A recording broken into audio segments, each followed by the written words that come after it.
Vasudevaya. Hare Krishna, dear devotees. So we'd like to welcome everybody. Thank you so much for joining us. We'd like to seek the good wishes and blessings of the Supreme Personality of Godhead, Sri Krishna and Radharani and Krishna Balaram, Gaunitai, Srila Prabhupada, Guru Maharaj, and the assembled devotees, so that we continue with the Srimad Bhagavatam. We're on chapter 71 of the 10th canto, and this is an interesting verse. Nimitam param ishashya vishwasarga nirodaya hiranya garbo sarvascha kalasya rupinastava. Translation: even Lord Brahma and Lord Shiva act only as your instruments in cosmic creation and annihilation, which are ultimately done by you, the Supreme Lord, in your invisible aspect of time. Okay, very good. So let's see the context of this. The Lord travels to Indraprastha. This is the name of the chapter. And it relates how Lord Krishna followed Uddhav's advice, went to Indraprastha, and the Pandavas celebrated his arrival with great festivity. So yesterday, or day before yesterday, I think we talked about the messenger of the 20,000 kings who came to plead with Lord Krishna because they were imprisoned by Jarasandha. So they wanted to be rescued. At the same time, Narad Muni arrived, and he mentioned to the Lord that Yudhishthira requires his presence, the Lord's presence, at the Rajasuya Yajna, that sacrifice that they were performing. So what to do? There were two events going on at the same time. So Krishna said, well, let's take advice from Uddhav. So what's his advice? Wise Uddhav, knowing Krishna's inner desire, advised the Lord as follows: by conquering all directions and then performing the Rajasuya sacrifice, King Yudhishthira will fulfill all his purposes, defeating Jarasandha, protecting those who've taken shelter of you, and executing the Rajasuya Yajna. Thus the Yadavs, powerful enemies, will be destroyed, and the imprisoned kings freed. Both deeds will glorify you. So you can kill two birds with one stone. And Uddhav also advised how Jarasandha can be defeated. He's as strong as 10,000 elephants, but he can be killed only by Bhima. And indeed, no other powerful warrior can defeat him. Since Jarasandha is very devoted to the Brahmins and the Brahminical culture, Bhima should disguise himself as a Brahmin, go to Jarasandha and beg a fight from him, with him. He will be defeated in a match of single chariots, not when he is with his 100 military divisions. So in your presence, Bhima will defeat the demon. The killing of Jarasandha, which is certainly a reaction of his past sins, will bring immense benefit. Indeed, it will make possible the sacrificial ceremony you desire. So this is the advice Uddhav gives to Lord Krishna. Oh, we continued it. Well, yes, that's right. That's the verse that we read. Even Lord Brahma and Lord Shiva act only as your instruments in cosmic creation and destruction, which are ultimately done by you in your invisible aspect as time. So we know time destroys everything. It creates, stays for some time, destroys. And everybody else is just a servant of time. And time is a servant of the Supreme Lord. So through the agency of time, he controls. In their homes, the godly wives of the imprisoned kings sing of your noble deeds, about how you will kill their husband's enemy and deliver them. The gopis also sing your glories. So also do the sages who have obtained your shelter glorify you, as do we ourselves. So Uddhav is just confirming Krishna's position. So Narad Muni, the Yadav elders, and Lord Krishna praised Uddhav's plan. So Krishna begged his superiors for permission to leave, and he ordered his servants headed by Taruka and Jaitra to prepare for departure. Having heard the decision of the Lord and having been worshipped by him, Narad placed him firmly within his heart and departed through the sky. With pleasing words, the Lord addressed the messenger sent by the king. My dear messenger, I wish all good fortune to you. I shall arrange for the killing of King Magat, that's Jarasan. Do not fear. Thus addressed, the messenger departed and accurately relayed the Lord's message to the kings. Thereafter, Krishna had arranged for the departure of his wives, children, and baggage, and taken leave of Lord Shankarshan, Balaram, and King Ugrasen. Lord Krishna mounted his chariot, which flew a flag marked with the emblem of Garud. That's very interesting how he uses the emblem of Garud. Mm-hmm. Garud is his devotee, but he's got his devotee on the flag above him. So it shows the position of Garud. He traveled through the provinces of Anata, Sauvira, Marudesh, Vinashana, Panchal, Matsya. Lord Hari headed for Indraprasth. So, of course, this was before the Battle of Mahabharata, but this is an interesting sort of reconfiguration of what Indraprasth may have looked like.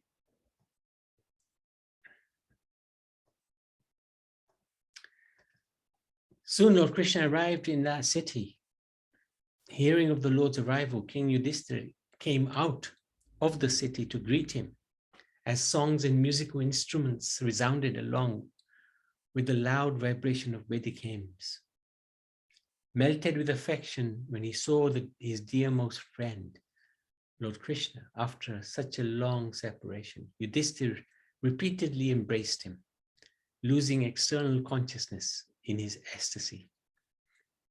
As soon as King Yudhishthira embraced him, the king felt free of all the contamination of material existence. He immediately felt transcendental bliss and merged in an ocean of happiness. With tears in his eyes and his body shaking due to ecstasy, he completely forgot he was living in this material world. Then his eyes beaming with tears, laughed with joy as he embraced his maternal cousin Krishna. Arjun and the twins, Nakul and Sahadev, also joyfully embraced their dearmost friend, the infallible Lord, and they cried profusely. Really amazing description of their greeting. Then Krishna bowed down to the Brahmins and the elders present and properly honored the respectable members of the Kuru, Srinivaya, and Kaikaya clans. Sutas, Magadhas, Gandharvas, Vandis, Jesters, and Brahmins all glorify the lotus-eyed Lord. Some reciting prayers, some dancing, some singing, as madangas, conch-shells, kettle drums, veenas, panavas, and gomukhas resounded. Thus surrounded by his well-wishing relatives and praises on all sides, Lord Krishna, the crest jewel of the justly renowned, entered the decorated city. This is probably not the meeting in the outside the city. It's more like the forest, isn't it? But anyway, it just gives the idea of the Pandavas and their love towards Krishna. Indraprasth greets Krishna. The roads, homes, roofs, men and women of Indraprasth were all splendidly dressed in various ways. And thus Lord Krishna saw the royal city of the king of the Kurus. When the young women of the city heard that Lord Krishna, the reservoir of pleasure for human eyes, had arrived and entered the city, they hurriedly went onto the royal road to see him, abandoning their household duties and even leaving their husbands in bed. Observing Lord Mukund's wives passing on the road like stars accompanying the moon, the women exclaimed, "What have these ladies done that Krishna's generous smiles and playful, what have they done to get Krishna's generous smiles and playful sidelong glances?" the citizens and sinless leaders came forward to worship the Lord, as did the members of the royal household. So now this party, this entourage of Krishna was very big. All of his wives came, 16,108 of them. And all the children. And all the children as well. So it was a big wedding party. And this is really amazing painting, actually. Him entering Indraprasth with the chariot. Mind you, it might not be Indraprasth because Sankarsan wasn't there.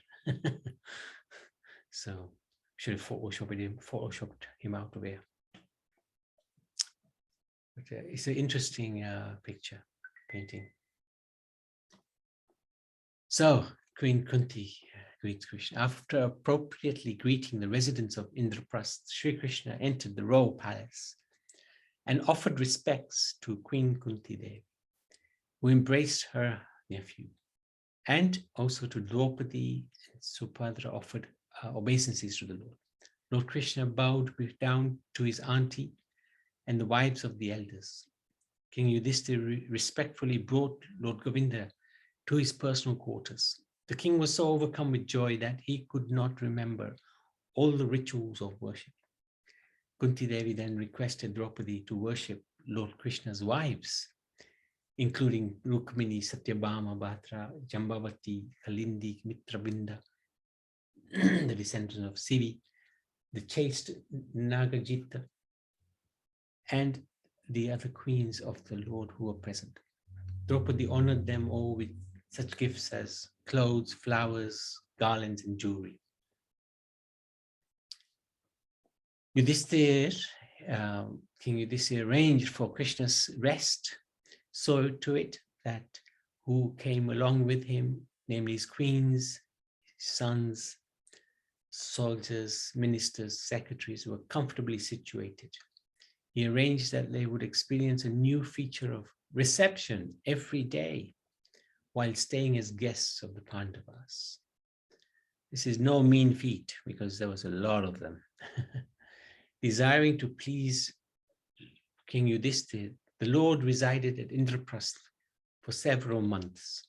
During his stay, he and Arjun satisfied the fire god by offering him the Canto forest, and they saved Mayadanva, who then built King Yudhishthira a celestial assembly hall. So we'll come to this a little later. The Lord also took the opportunity to go riding in his chariot in the company of Arjun, surrounded by a retinue of soldiers. So that's the end of chapter 71. Any questions or any comments before we go to instructions? And actually, Arrival? yes. So Krishna goes to Indraprasth. As opposed to Hastinapur, yes. Yeah, so is this at the time when the Pandavas had been through the fire incident, or had they escaped that fire? And yes, then they had, so all this happened after they had a fire, didn't they? They escaped, and then they were in exile again for 12 years or something. That's it. This is after. Then they'd come back afterwards, and then. Oh, I see. No, it's after the fire, but before the exile, isn't it? Because before the chess match. Before the chess match. I think the chess match takes place after this. Yeah, because Duryodhan gets really envious. Yeah. And then he arranges for the chess match because he wants to take this Indraprasth as well. He doesn't want them to. His envy knows no bounds. So he also wants him. All right. Yeah. So the Indraprasth was built for them. Yeah. Before, because they were given some land, isn't it? In truce, and then they built. It was a land where nothing grew and all that, and it was a piece of land which was not used for anything. But they built the Indraprasth there. It was just such a beautiful. But so this is just before the fire then. This is the fire was before. Fire was already done. and then they hid for And then they some came time. back. And then they got came married. back. Yeah, Yeah. then they got married. Then they came back, and then they had the Indraprasth. Then they had the Chess another exile, isn't it? Yeah, Chess after the match. chess match. They Yeah. were invited. Yeah. Yeah. Oh, That- okay. Yeah, it was a little bit kind of confusing when Krishna visits them. Yeah, because there was a Canto okay. forest that was given to them. And Yeah, because the Canto Arjun helped, forest. yeah. So because it Mayadana mentions, that, it mentions that the Mayadana, there was really, and then Mm, the fire is an offering, and the yeah, palace was burnt by them. Oh, okay. yeah. Yeah. Okay. Thank you. Brilliant. Thank you so much. Oh, so do you want to go through 70 and 71? Yeah, I'll do that because 70 I Yeah. was just Yeah. spaced out a bit It's okay. the other day. Yeah, that's okay. Yeah, so in chapter 70, it's quite interesting that, those 20,000 kings, where were they ruling, They were all taken away by Jarasan. Oh dear. So the kings, these are 20,000 kings as related through their messenger. So the messenger comes to Krishna and says, "Oh, Krishna, Krishna, O immeasurable soul, destroyer of fear for those surrendered to you. Despite our separatist attitude, we have come to you for shelter out of fear of material existence." So we learn, how these kings were praying to Krishna via the messenger after they had been imprisoned by Jarasan. So this should be our mood in our prayer as well. They're saying, "Krishna, Krishna, please,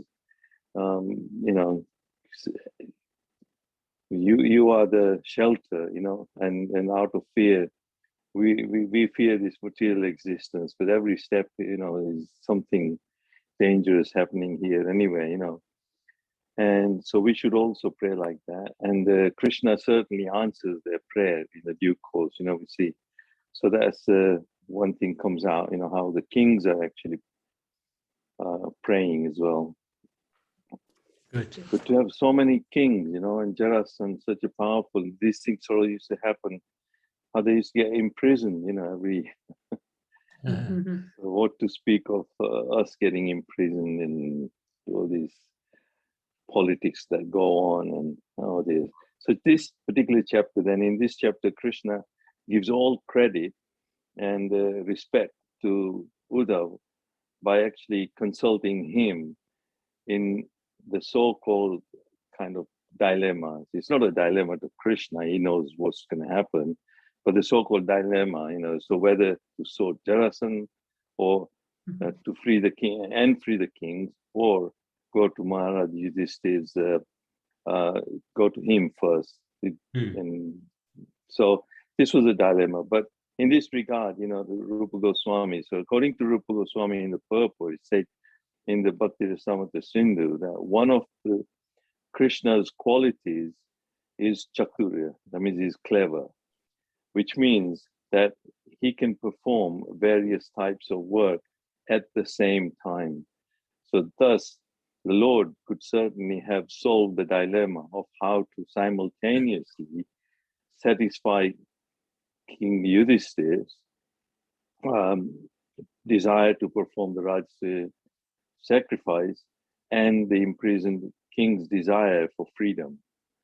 But Krishna actually wanted to give his dear devotee Uddhav the credit for the solution, and thus he pretended to be perplexed. So there, Krishna, he's got so many unlimited qualities. Like the other time, I think I mentioned, it's kind of eye-opening, and I learned as well as we go through this as well that one of the qualities of Krishna is that he's a perfect linguist, so he understands all languages 100%. So he understands the languages of even those who are silent animals, and He can communicate with the demigods in Sanskrit, and he can understand everyone's heart, even when you're not speaking. So he, and the other quality I've learned now is that he is chatur. He's very, very, very clever and very smart. So he can solve he does actually, he simultaneously is providing food and all the facilities and all the desires of all the living entities simultaneously. So it's not that things have to evolve as well, So this is how wonderful Krishna's potencies are, which we begin to understand. Oh.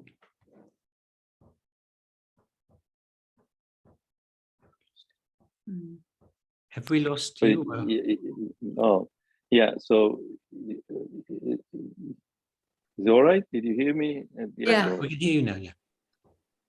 Yeah. So that Krishna, there you are. He's so he can pretend to be perplexed. That's the amazing thing. And yet simultaneously he can do amazing things, solve all problems, and nothing is of a dilemma to him. Arrival. Thank you.